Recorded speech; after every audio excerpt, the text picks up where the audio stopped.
Local Television Network, TSPN.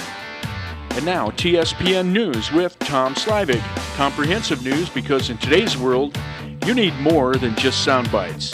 TSPN, streaming on the World Wide Web, and now on demand at tspntv.com.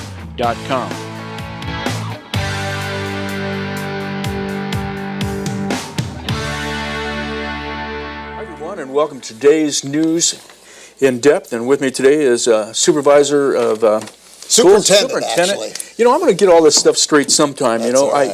I think I'm so wanting to jump into what it is that titles don't mean all that much to me. I'm sorry, because I screw them up all the time, and I guess that's the only way I can legitimize it or whatever, right? That's fair. Okay, it would be the same thing, but you're at school, and I used to think of it almost should be, you know, you are handling a whole district of the county in that way, and maybe that's why I think about it like that. You kind of represent all the kids in a way. You're that is true. Firsthand dealing with them day-to-day basis, and the people that deal with the kids a lot of times with more time than the parents. That's very often the case.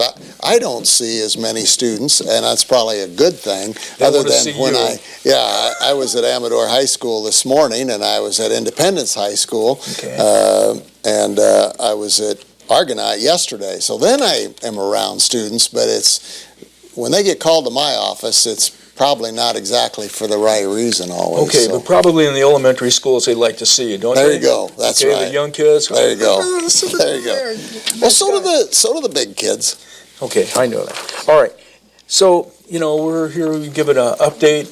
It's been a little while since you've been here, but you, along with the school, the teachers, everybody working together has won quite an award.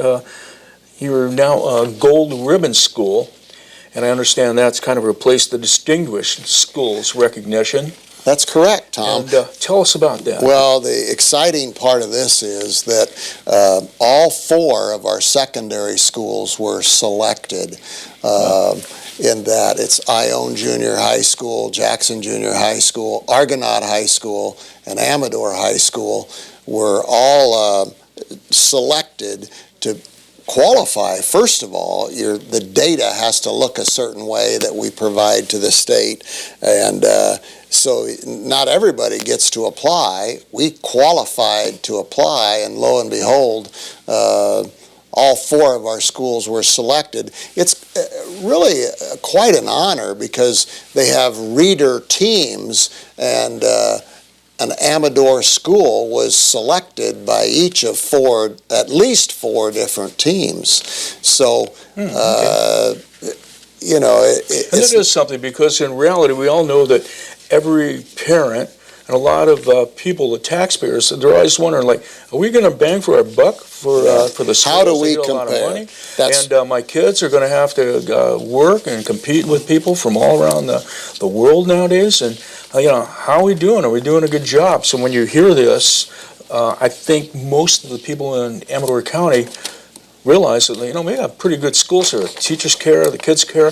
We have a lot of parental involvement, which is probably, you know, right under teachers is probably like, you know, number one. Well, that's a key because student experiences before they get to school, and in addition to school, particularly reading outside the school day is a huge activity that makes a difference in education. So, yeah, certainly it's all the employees. It's the bus driver, it's the cafeteria worker, it's the maintenance person.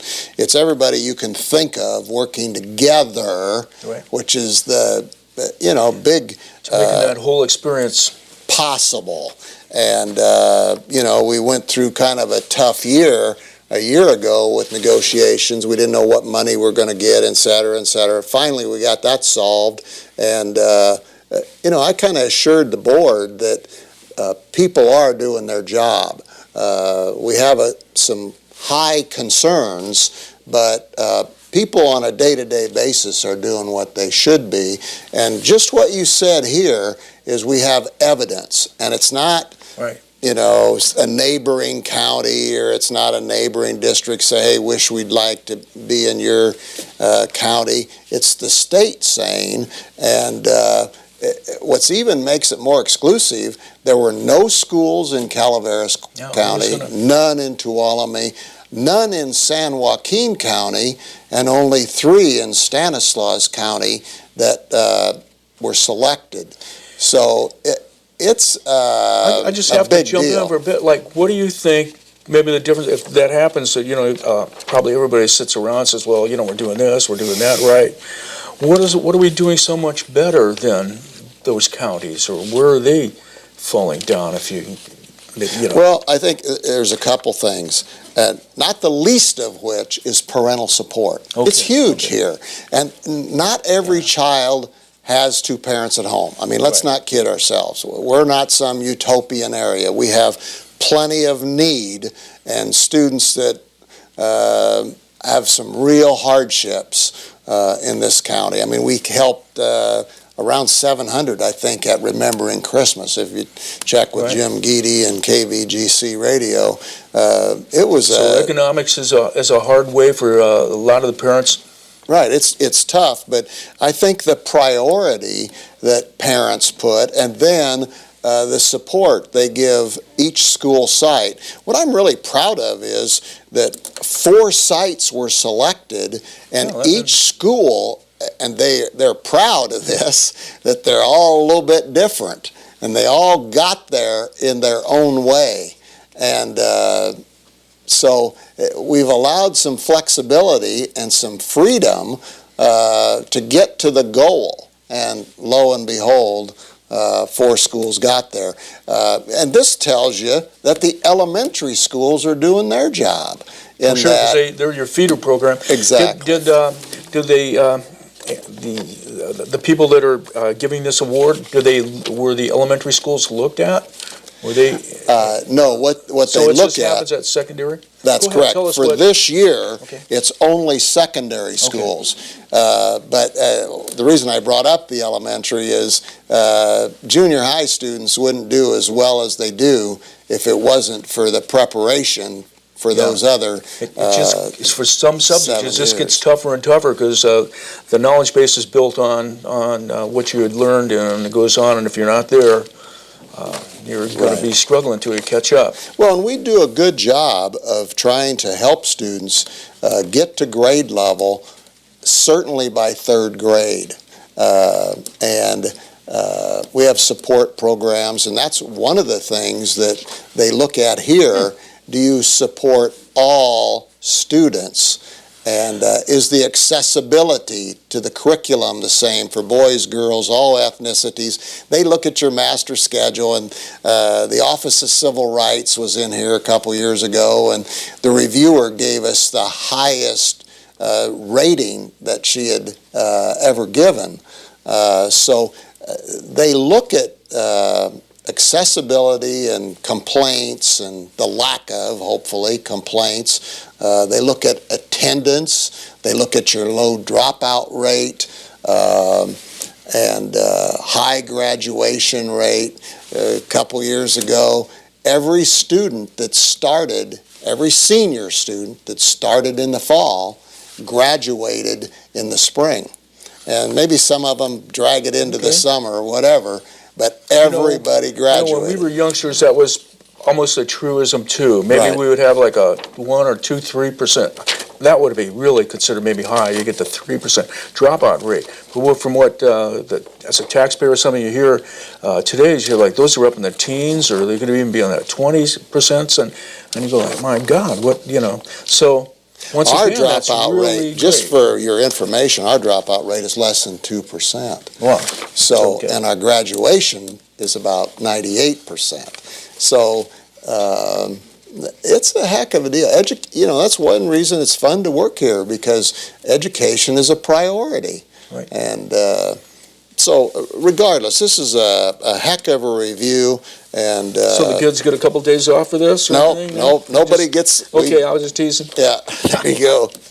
And everybody has to come to work every day. Bad habit. It's a 3-day week next week. So okay. So Dick, that is really great there, and you have the highest review, low drop. We talked about that. The attendance, somehow we got all that stuff in. The state standards. Let's talk about the state standards a little bit now. Is that State standards, Common Core, we're Common Core state, right? Right.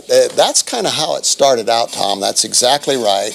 People referred to it as Common Core, and now everybody simply refers to it as the state standards, which every state has? Yeah, that's very true. Okay. Every state now has it, and we all take a similar test. And how students are prepared is what's the difference. You know, when you and I were in school, and even up until just a few years ago, everything was multiple choice, or there was some kind of short answer. It was you read something and answer a few questions. I like the multiple choice test.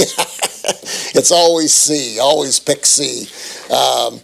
Actually, now it's more about reading and making statements about what you've read. And so it's comprehension. And thinking, yes, comprehension and thinking, so that, for instance, one of the things they do is have an anchor article, maybe a magazine article, then they go to a poem, then you have kind of an infogram with a visual description of something and 10 points around it, whatever. Regardless, you then are asked to compare what each of these, how is each one alike, how is each one different, and you have to write it down. Wow. Okay. You know, we're going to be going to a break, and, you know, that would work up my alley, because my head is always doing that. How's this the same? How's it different? And how can I fix anything? Now, Okay. remember, and we're going to be right back after this with Superintendent of Schools, Dick Glock. Stay with us. You're watching Amador County's local television network,